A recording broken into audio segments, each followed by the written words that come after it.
Vamos lá. Casamento. Agora estamos na parte 9.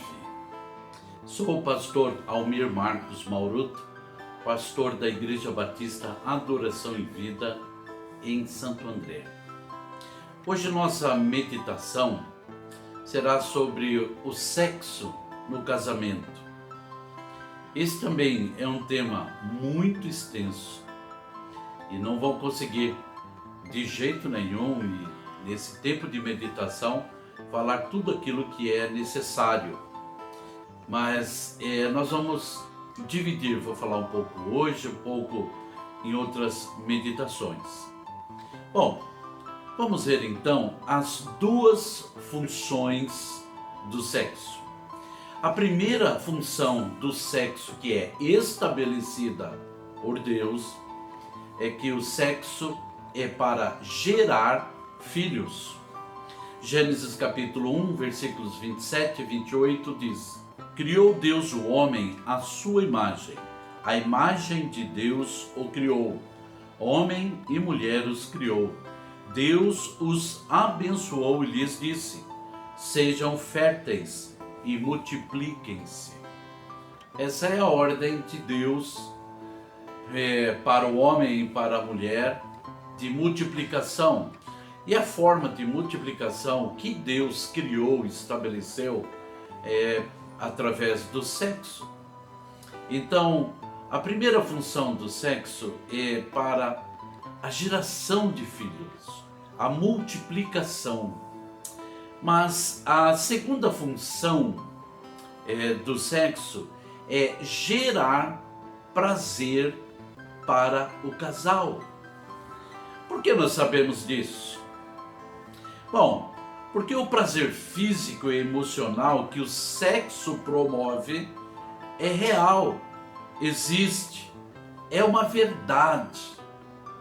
Bom, e o diabo, ele não teve nenhuma participação quando Deus estava formando o homem, formando a mulher.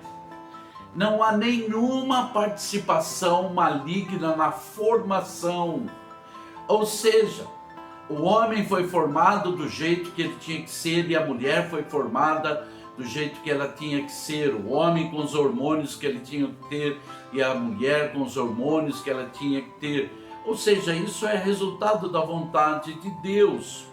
Tudo foi idealizado por Deus, inclusive o prazer sexual. No capítulo 15 de Provérbios, ali Salomão, ele está tratando, dirigido por Deus, claro, e inspirado por Deus, ele está tratando e advertindo contra a prostituição e os perigos de ruína e morte que a prostituição produz. Então, nesse capítulo, ele está falando sobre isso. E uma coisa interessante, meus irmãos amados, é que quem procura prostituição está procurando ela para prazer e não para gerar filhos, mas para prazer. Então, o prazer no corpo humano, seja do homem, seja da mulher, no ato sexual, ele existe, ele é real e foi criado por Deus. Mas, nesse mesmo capítulo 15 de Provérbios, diante dessa questão da prostituição e dessa busca de prazer dentro da prostituição, então a palavra aqui sugere que o marido busque prazer sexual junto à sua esposa e não na prostituição. Provérbios capítulo 5, versículo 15, depois leremos o 18 e o 19.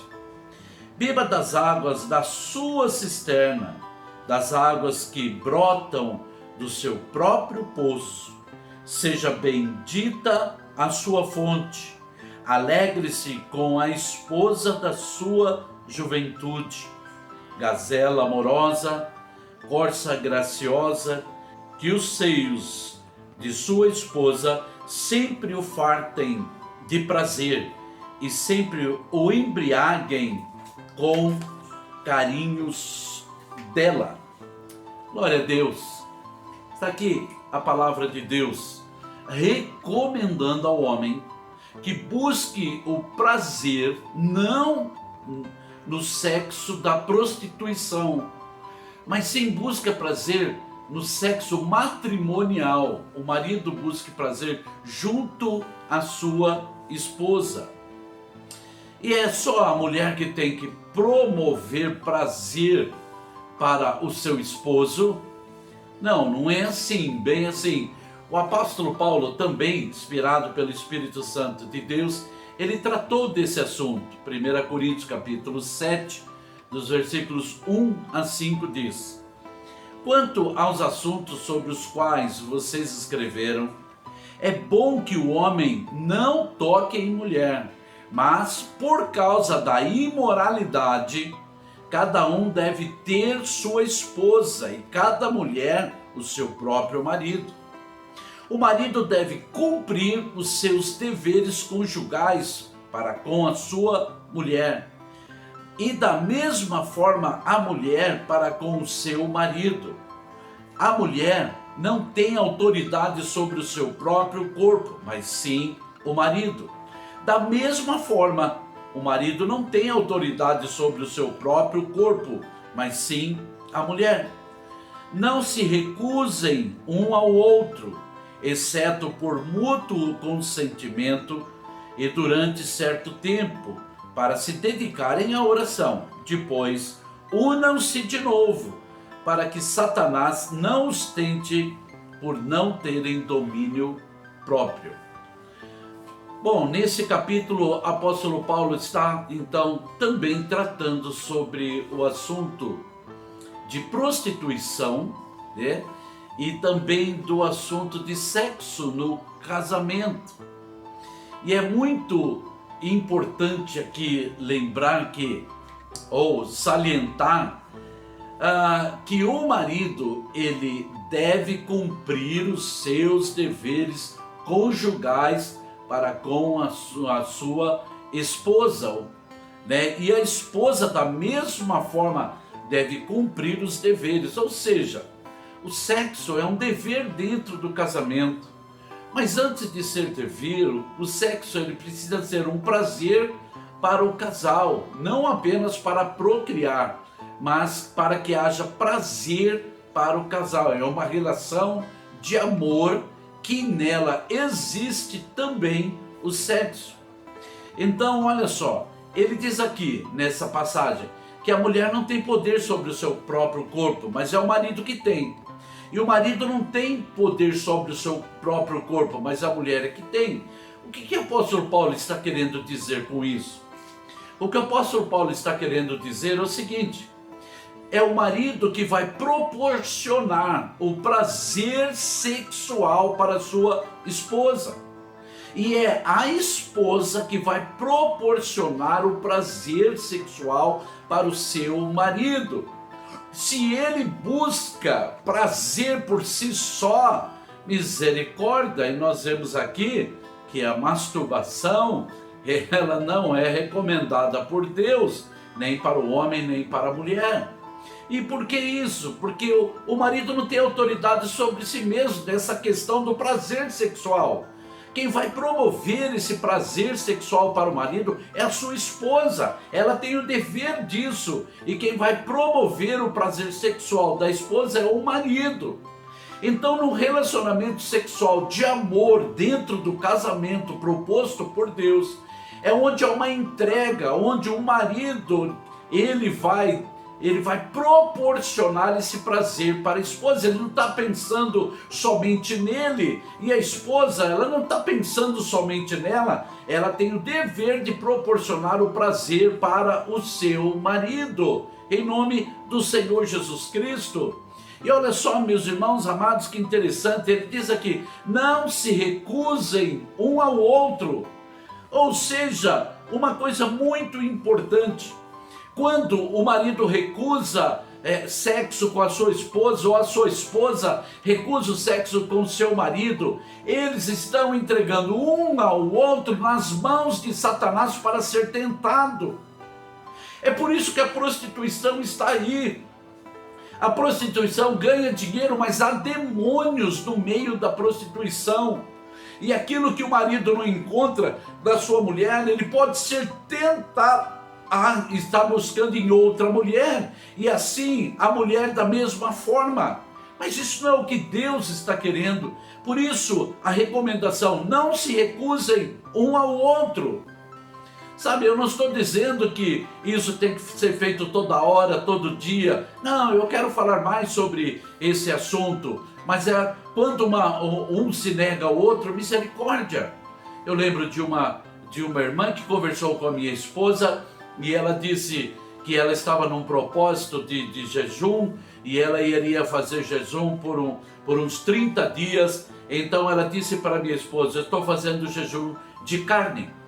Bom, minha esposa pensou que ela não estava comendo carne. Ela disse assim, bom, eu já fiz assim, deixando algumas coisas que eu gosto. Ela falou, não, o jejum de carne que eu estou falando é de sexo. Eu não vou fazer sexo por 30 dias. A questão é que o marido dela sequer cristão era. Ela se nega ao seu marido. E note aqui que quando o apóstolo Paulo recomenda, não se neguem um ao outro, não se recusem um ao outro, exceto por mútuo consentimento.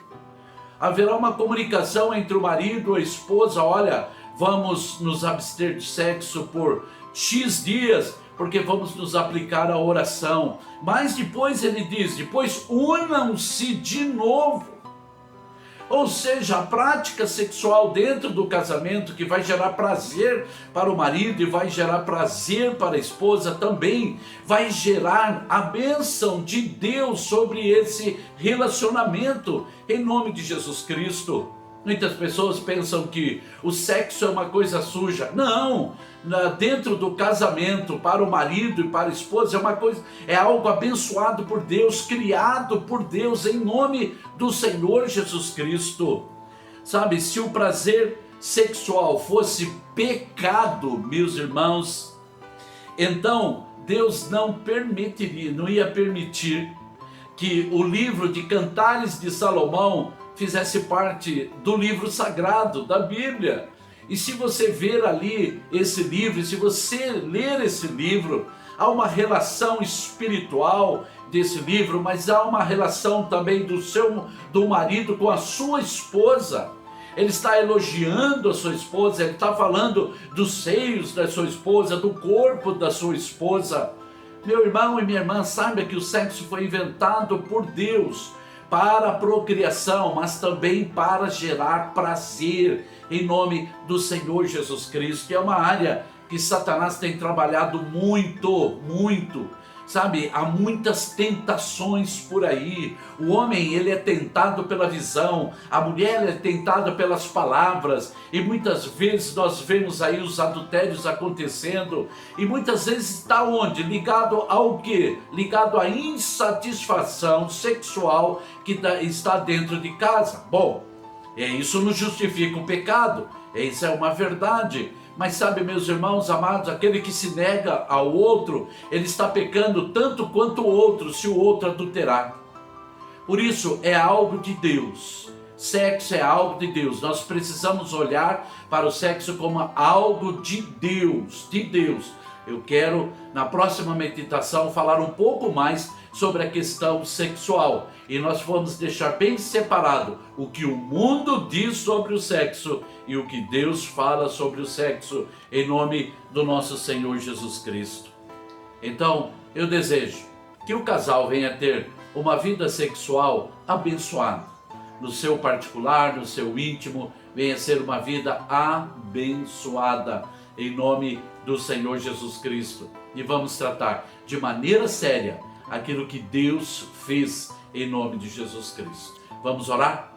Pai querido e maravilhoso Deus, em nome de Jesus Cristo, pedimos a sua bênção, Senhor Deus amado, para que o teu Espírito nos dê entendimento, Senhor Deus amado, daquilo que o Senhor fez.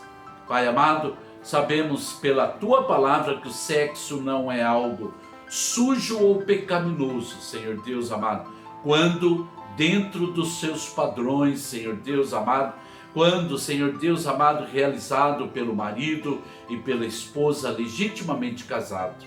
Pai eterno e maravilhoso Deus, que o seu Espírito nos conduza, nos dirija e que cada irmão, que cada irmã que está me ouvindo, Senhor Deus amado, possa aplicar o ensino, Senhor Deus, na sua vida, para ter uma vida sexual abençoada, para que possa ter uma vida, Senhor Deus, matrimonial completamente abençoada. Assim pedimos, agradecemos, em nome do Senhor Jesus Cristo. Amém. Amém.